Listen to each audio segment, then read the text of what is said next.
alunos e alunas, dando continuidade às nossas aulas de oscilações e ondas, vamos abordar na aula de hoje um conjunto especial de ondas, ondas ditas estacionárias. Elas são importantes no contexto da física quântica, mas também temos exemplos no cotidiano.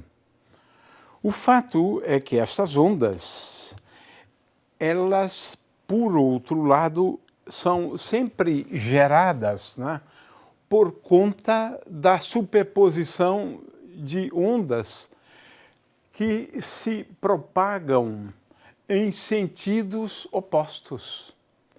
Nós vimos isso naquele exemplo da corda, e temos aqui um exemplo bastante interessante, uma onda viajando para a direita, uma outra viajando para a esquerda, e aqui eu tenho o resultado da superposição de duas ondas, formando alguns pontos que nós chamamos de nós, outros, né, aqui no meio, de ventres que oscilam com uma amplitude a maior possível, né?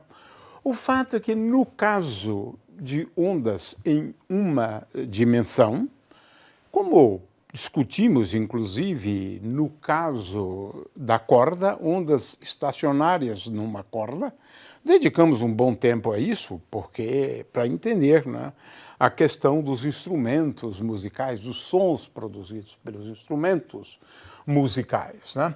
Então, vamos agora ao caso geral. Poderia até mesmo ser aquele, o caso unidimensional. O caso geral, né, que vamos discutir são ondas estacionárias agora, tanto em uma, mas já discutimos, duas ou três, né, dimensões. Ou seja, nós estamos aqui procurando, né, uma função de x, y, z e t e que satisfaça a equação de ondas. É claro, nós vamos à procura da solução de equações de ondas. E agora, veja bem, eu vou separar, né, as funções. Né? É um método de separação de variáveis. Né? Uma função só do tempo e uma função de x, y, z. Essa é a base, né, para a gente procurar soluções da equação de ondas estacionárias. E agora nós substituímos na equação de ondas, e o que a gente percebe é que agora, substituindo na equação de ondas e dividindo por psi, nós encontramos aqui uma coisa bastante curiosa. De um lado, eu tenho uma função de x, y e z. E essa função é igual a uma função, agora, só do tempo. Mas isso só é possível se este lado for uma constante que denominamos por menos k ao quadrado. Veremos que k aqui é, na realidade, o vetor de onda ao quadrado. Né? Aliás, o k ao quadrado é o vetor de onda ao quadrado. Ou seja, eu tenho funções de variáveis distintas e agora eu tenho que igualá-las. Isso só é possível se forem constantes. Agora a coisa ficou mais fácil, porque eu determino essa função do tempo, t de t. Mas essa equação, ela é uma velha conhecida nossa. Né? Por quê? Porque d2 dt2, né, eu posso escrever, né, como sendo igual a menos ômega ao quadrado vezes t de t, né, e agora isto aqui eu escrevo como sendo igual a menos k2 vezes v2. Né.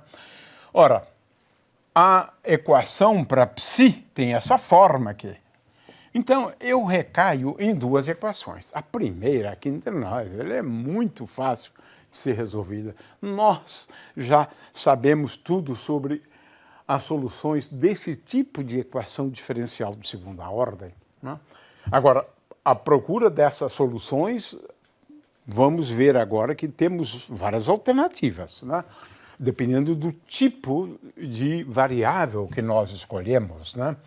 O fato é que agora, né, por exemplo, na mecânica quântica, nós procuramos também soluções de ondas estacionárias utilizando o mesmo princípio da separação de variáveis, né? De forma que ondas estacionárias, né, são fundamentais no contexto da teoria quântica. Nós veremos lá que ondas estacionárias são aquelas ondas tais que elas descrevem partículas, elétrons, por exemplo, num átomo, de tal forma que essa partícula tenha uma energia bem definida. Essa é a definição na mecânica quântica, mas é, em princípio, a mesma coisa. Agora, podemos aplicar aquela equação de ondas procurando ondas em uma membrana, e essa membrana ela vai ser fixada nas extremidades, né? Então podemos ter uma membrana retangular e vamos analisar o caso da membrana circular também, né? O fato é o seguinte, aqui nós estamos procurando uma função, na realidade, em vez de y, na verdade, uma função z, né? E que depende de x e y, de tal maneira que z depende do tempo, de x e y, né? E do tempo, e z, então, seria, digamos, a elevação de um ponto da membrana é, portanto, a coordenada z de um ponto da membrana quando ela é deslocada a partir da sua posição de equilíbrio, que é esta posição aqui indicada pela linha tracejada. Eu tenho uma membrana, eu golpeio a membrana e ela vai se colocar em movimento. Cada ponto da membrana agora, ela é descrita pela coordenada z, que depende dos pontos do plano x, y e do tempo. Estamos, então, à procura desse tipo de solução. Aqui é uma questão de repetir praticamente o que nós fizemos, né, no caso de uma corda. Só que agora nós estamos falando de uma membrana em duas dimensões. Como é que nós fazemos, né? Nós fazemos uso, basicamente, da mecânica newtoniana, considerando um pequeno elemento de superfície. Aqui está o elemento de superfície. Esse elemento de superfície, né, aqui nós estamos observando aqui, né, ele está sob a ação de forças, né? Tem, portanto, uma força ao longo do eixo X e uma força ao longo do eixo Y, né? Esse aspecto, que é o aspecto fundamental, está sob a ação, então, de forças no plano com componentes x e y. É claro que esse lado esquerdo aqui, massa vezes aceleração, nós já sabemos como escrevê-lo. É massa vezes d2z dt2, claro, porque cada ponto aqui, né, executa um movimento de tal maneira que a velocidade desse ponto sobre a membrana é dz dt e a aceleração é d2z dt2. E agora, nós fazemos aquele velho truque que nós já fizemos no caso de uma corda, né? Consideramos as componentes das forças, né? Aqui no caso, nós estamos falando de uma tensão superficial, é melhor do que falar em força, né? Então, de forma que a componente, nós estamos falando agora da componente Z da força, né? E agora decompomos em termos de ângulos, fazemos esses ângulos pequenos, né? Exatamente como está sendo feito aqui, de forma que no final, lembre-se que a gente faz muito uso, né, da interpretação geométrica da derivada, né, em termos de uma taxa de variação, né, e agora recorremos a uma aproximação onde esse ΔX que eu havia indicado aqui anteriormente, esse ΔX é pequeno, esse ΔY também é pequeno, esse ΔY aqui é pequeno, né? E nós vamos então, no final das contas, né, chegar a esta equação, né, essa equação, que é a equação de ondas, né, para ondas em uma membrana.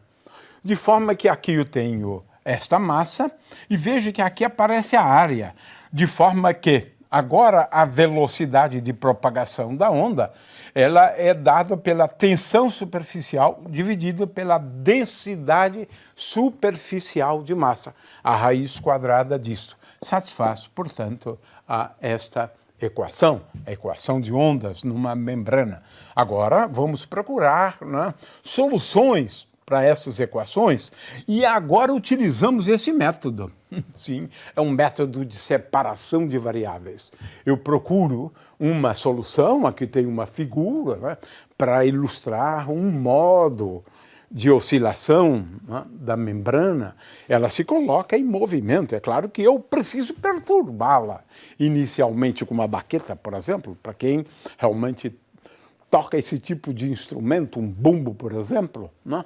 O fato é que ele se coloca em movimento mediante uma percussão, né? São instrumentos, então, de percussão.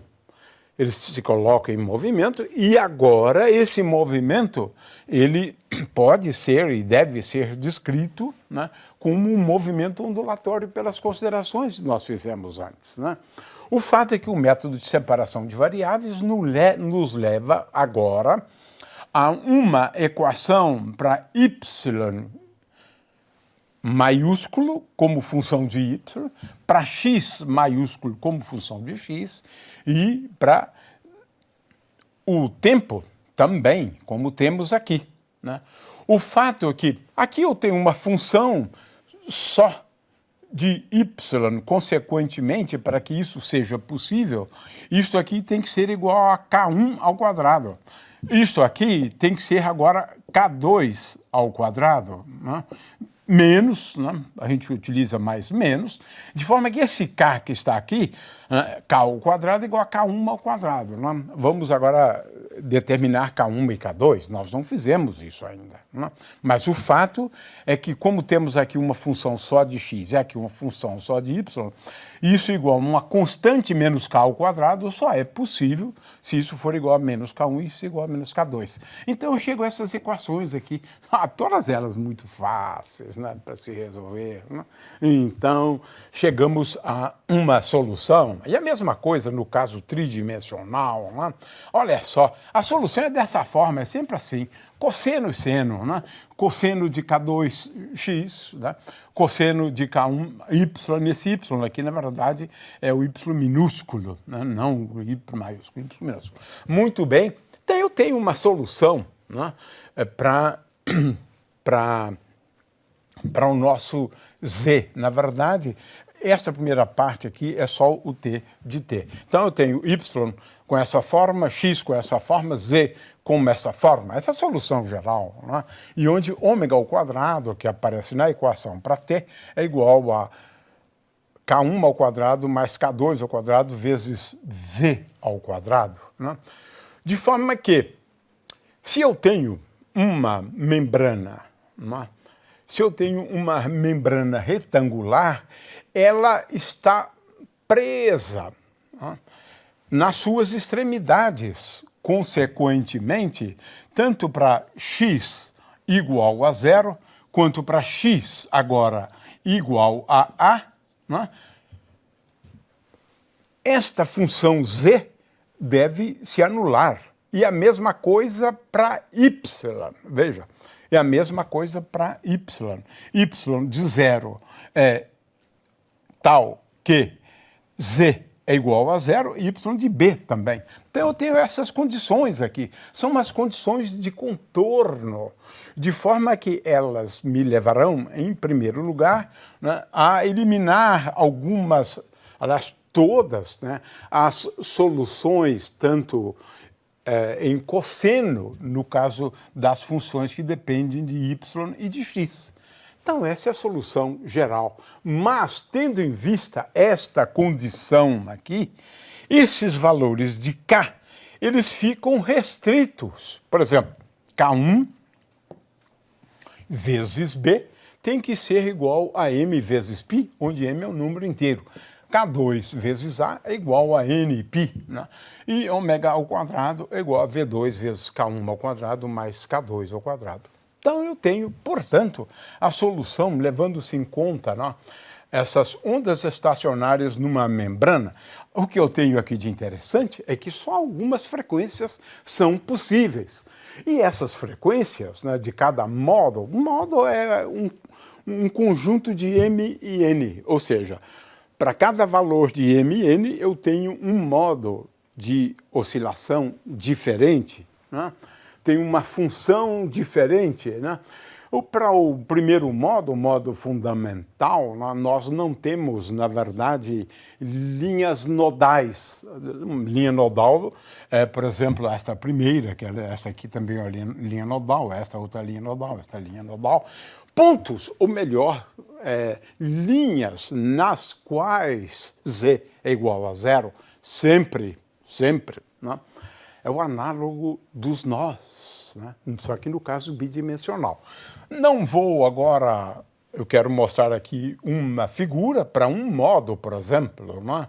Isso é o que a gente consegue determinar a partir da solução. Aqui eu estou falando do modo que é um modo 2,1 ou modo 1,2, né? Muito bem. Temos também ondas estacionárias numa membrana circular. Ah, sim, agora estamos falando dos tambores, né? O que é curioso é que essas frequências aí, elas não são muito agradáveis, não produzem aqueles sons maravilhosos que a gente... Não. Por quê? Porque as frequências não guardam uma relação entre números inteiros. Então, nós não estamos falando aqui, né, de sons que consideramos serem agradáveis aos nossos ouvidos, né? Mas eles são utilizados para quê? Marcar o ritmo, né? Claro, esse é o uso desses instrumentos, né? Muito bem, vamos rapidamente falar numa membrana circular. Para uma membrana circular, eu devo utilizar as coordenadas polares, né? R, φ, né? E T, claro, T continua sendo o tempo.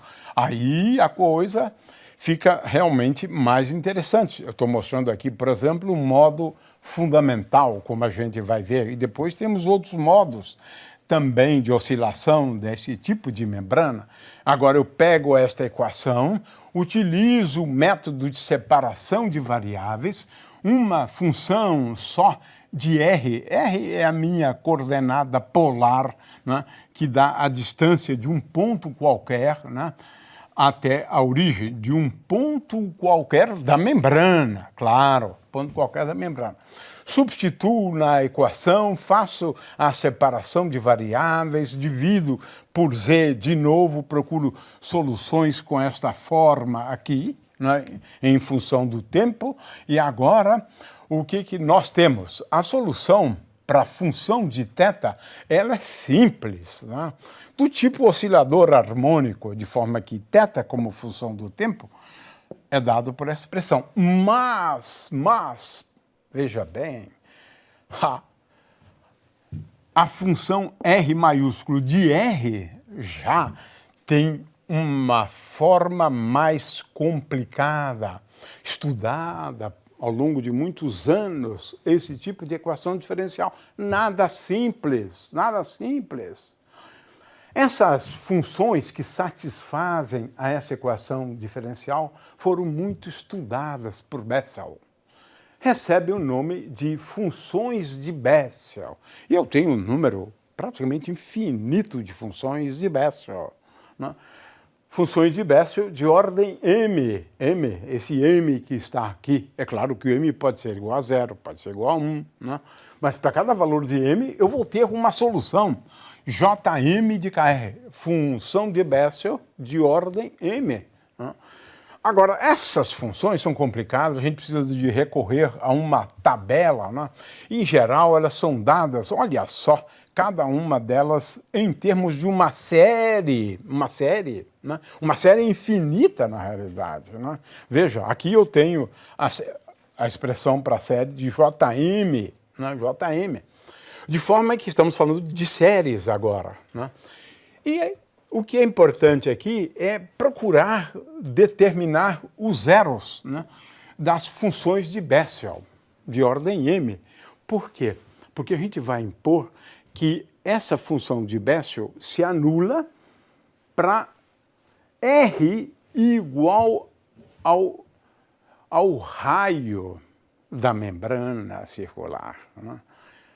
Porque é claro que ela está fixada, né, para um valor de R igual a R. Né?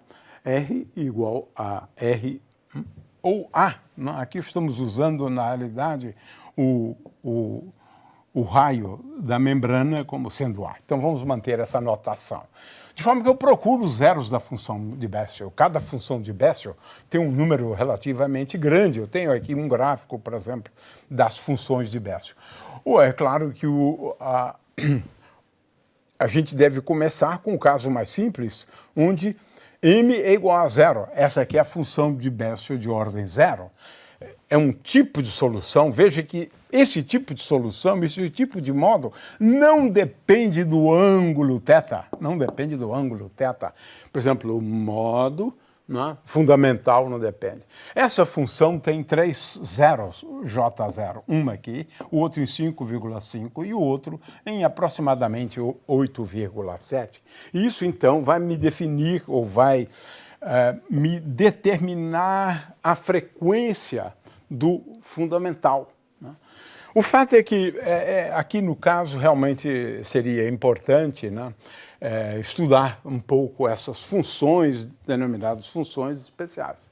Aí poderíamos ter m igual a 1, cuja solução envolve a função de Bessel de ordem 1. Existem relações relativamente simples, né, entre elas, e eu tenho então um problema de ir numa tabela, né, para consultar. O fato é que nós temos aqui, então, vários modos de oscilação de uma membrana circular.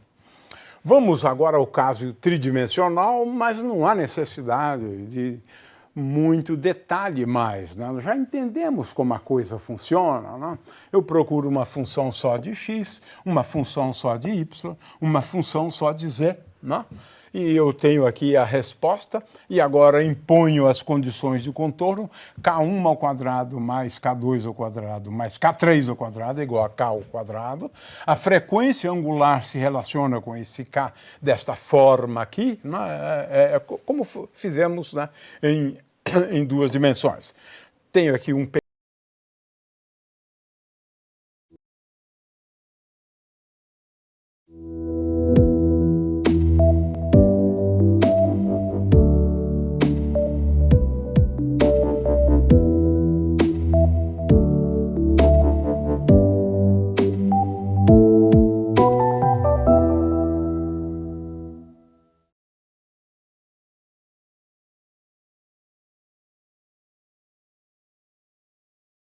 alunos e alunas, dando continuidade às nossas aulas de oscilações e ondas, vamos abordar na aula de hoje um conjunto especial de ondas, ondas ditas estacionárias. Elas são importantes no contexto da física quântica, mas também temos exemplos no cotidiano. O fato é que essas ondas, elas, por outro lado, são sempre geradas, né, por conta da superposição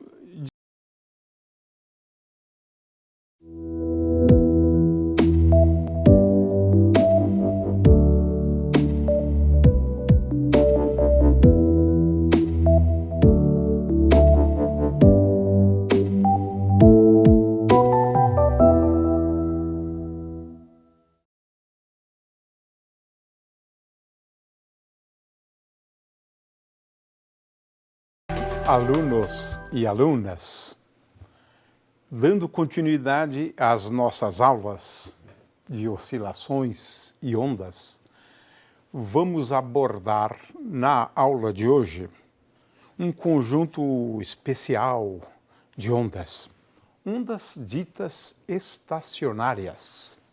Elas são importantes no contexto da física quântica, mas também temos exemplos no cotidiano.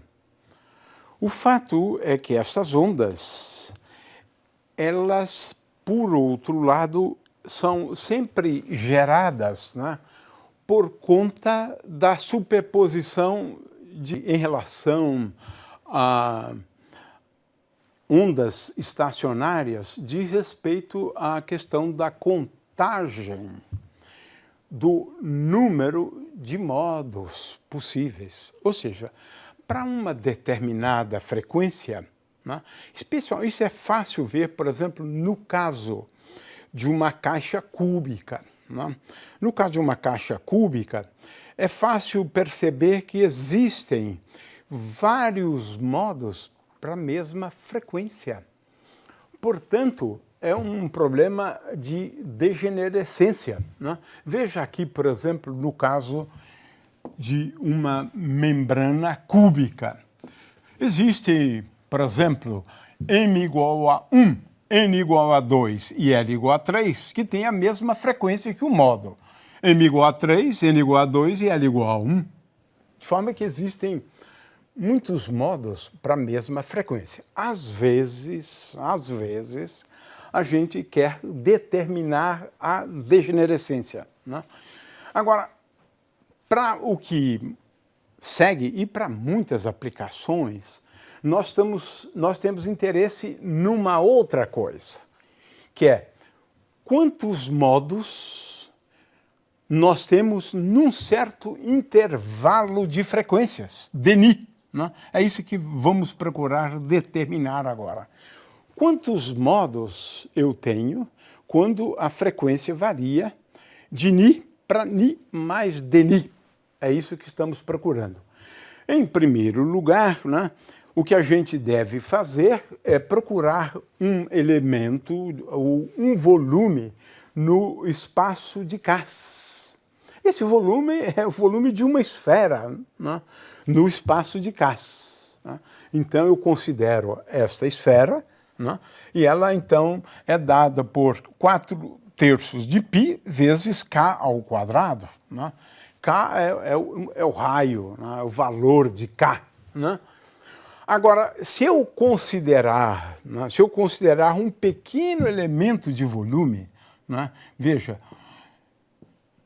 aqui, este pequeno elemento de volume, né, ele tem um modo, né, nesse elemento de volume, dado por esta expressão. Então, para o volume dado por esta expressão, eu tenho um modo. Consequentemente, agora eu faço uma regrinha de 6 para dizer, né, que o número de modos, né, quando eu considero uma determinada frequência, é dado por esse volume dividido pelo volume associado, então, a um dos modos, né, porque aqui ele variou de K, né, para K mais 1. Né?